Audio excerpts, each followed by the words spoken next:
niba ushaka kumenya ikintu Imana yakuremeye gukora, ndagira ngo urebe mu buzima bwose no mu bintu biba ku isi byose, urebe ikintu ushobora kwiyigisha nta mwarimu uhari, kandi ukakimenya ku rwego rubasha no kuruta urw'abandi bafite n'abarimu. Ndatanga urugero. Hari umuhungu umutineja utarageza imyaka 20 witwa William Kamkwakwa wo muri Malawi. Yabashije gukora amashanyarazi avuye mu muyaga, cyo bita windmill, abikora abisomye mu bitabo. Yigeze yiga amashanyarazi nuko akorwa power plant, ahubwo we yasomye ibitabo bivuga uko amashanyarazi akorwa, arangije abyiyigishirizamo. Mu gihe abandi bari ku ishuri bari kugira za C, bari n'abandi bari kugira E baba banyuma, mwarimu yahagaze imbere yabo, ahubwo we ari kubisoma akabyigisha kugera ku rwego abasha no kubikora. Ibi bigaragaza ngo uyu muntu iki kintu ari gukora ni Imana yaramushyiriye mu isi gukora. Ni ikintu ushobora kwiga ukakimenya ku rwego rwo hejuru. Uretse no kukimenya ku rwego rwo hejuru, ubasha no kukiyigisha bikoroha kandi bigakunda. Ndatanga urundi rugero. Umugabo bita Jan Koum, nkunda kumutangaho urugero, umugabo wakoze WhatsApp. Jan Koum ubuzima bwe aturuka muri Ukraine aza muri Amerika, ari kumwe na se Isagapfa, nyina akajya gushaka akazi ka babysitting, kurera abana, na Jan Koum akajya gukoropa mu store, yajyaga atira ibitabo nijoro akarara bisoma. Reba uyu mwana uri kurara asoma ibitabo bivuga kuri computer programming, ntayo yigeze yiga, yaraturutse Ukraine. Nuvuga ngo nta mwarimu yari afite, nta nubwo narabifitemo andi mahirwe yandi, ariko ibintu byari ku mutima we, yarabikundaga. Yahoranaga mashini kuri we, ibyo yasomye mu gitabo akagereza kubishyira mu bikorwa kugeza abaye haka mu bano bantu binjira mu mabanga. Reba umuntu aho yigisha akagera hagera kuri urwo rwego rw'ubuhanga buhanitse bwo kwinjira naho abandi badapfa kwinjira, cyangwa se ahatarigeze hemererwa ko hinjirwa. Uwabikoze program abayikoze ko hatagira umuntu uhinjira. Noneho uyu muntu witwa katabyize, witwa ko amashuri yari hafi ya ntayo, ageza aho yigisha agera ku rwego yayinjiramo mu buryo bwe yabashije kwihangira cyangwa se kwigisha muri bya bitabo. Wowe niki ushobora kwiga ku rwego ruri hejuru? Niki ushobora kumenya ku buryo bwihuse? Kubera yuko byanga bikunda muri iyi si, kugira ngo ikintu ugitsindemo bizaterwa n'ubumenyi ugifitemo. Ubumenyi bwawe iyo buri hasi y'ubwanjye byanga bikunda ndakurusha. Uyu Jan Koum 1997 yagiye gukora muri Yahoo, akoramo imyaka 2007 asohokamo ajya hanze, amaze imyaka 2009 nibwo yagiye kwaka akazi kwa Mark Zuckerberg, akabyite gutyo muri Facebook. Offer ye barayirejectinga, baravuga application yawe ntabwo tuyemera, nta bakozi turi gufata. Bamubonaga nk'umuntu usanzwe, ariko computer technology yari ibintu bye, yari ibintu Imana yamushyiriye mu isi gukora. Ntabwo uyu munsi wambwira ngo Jan Koum ntabwo Imana yamushyiriye mu isi kuzakora computer technology. Yari ibizi ko azaba muri iki kinyejana giteye imbere muri computer technology, kandi yari bizi yuko yakora ibidasanzwe muri iyo domain. Nawe hari ikintu rero wakoramo ibidasanzwe. 2009 bamaze kwanga kumuha akazi, 400 yaturukanye muri Yahoo bitangiye gukendera, nibwo yakoze program ye ya WhatsApp ayishyira ku isoko. 2014 nibwo babandi bajugunye offer ye ngo nta kazi bashaka kumuha, babona ntacyo yamara, bamuhaye miliyari 19,300,000 muri Facebook kugira ngo bagure WhatsApp. Ibi birakwereka iki? Birakwereka ngo ntabwo ushobora kuba successful udafite ubumenyi buri ku rwego rwo hejuru. Ariko nanone ugomba kubanza kumenya ngo niki muri iyi si nshobora kugiramo ubumenyi buri ku rwego rwo hejuru.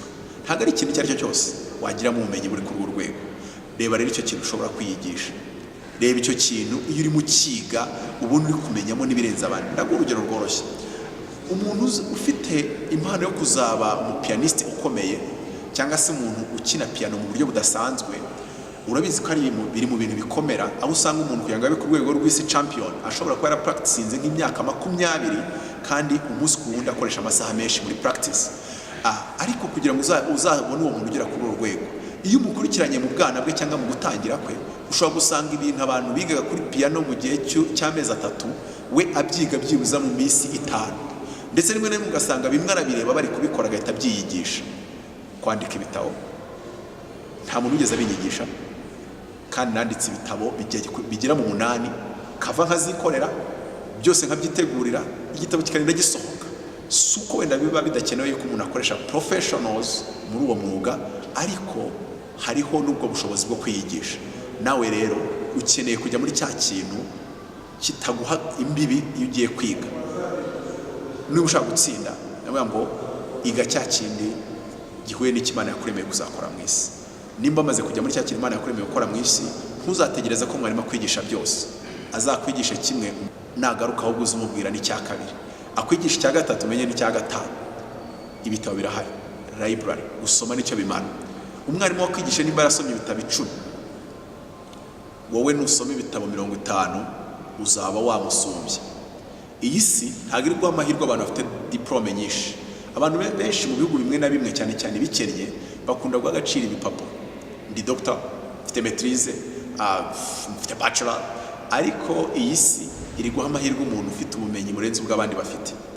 Nimba smartphone yasohotse ukabona nawe ufite ubumenyi bwo ko wakora irengejeho technology, yes, go ahead, do it. Nta muntu uzakubaza amashuri ufite, bazareba icyo ubashije gukora n'urwego kiriho. Nicyo isi iteye imbere yasigishije andi masi, nicyo ibihugu bikomeye byasigishije biri hasi. Mu gihe twe ducungana n'amadiplome, bo baracungana n'ubumenyi bw'indashyikirwa. Mu gihe twe turi gucungana n'ibindi, bo baziye neza yuko iyi si, it is not the quantity of the knowledge in the mind that dignify the mind, but the quality. Iyo umuntu afite ubumenyi, ntabwo ikirebwa ari ubumenyi bwinshi afite, ahubwo ni ukureba ngo naho bwaba bukeya karite yabwo ni iyihe. Ushobora kwiga ukagera kuri doctora mu bintu bijyanye na technology, udashobora no gukora isaha, udashobora no gukanika iradiyo.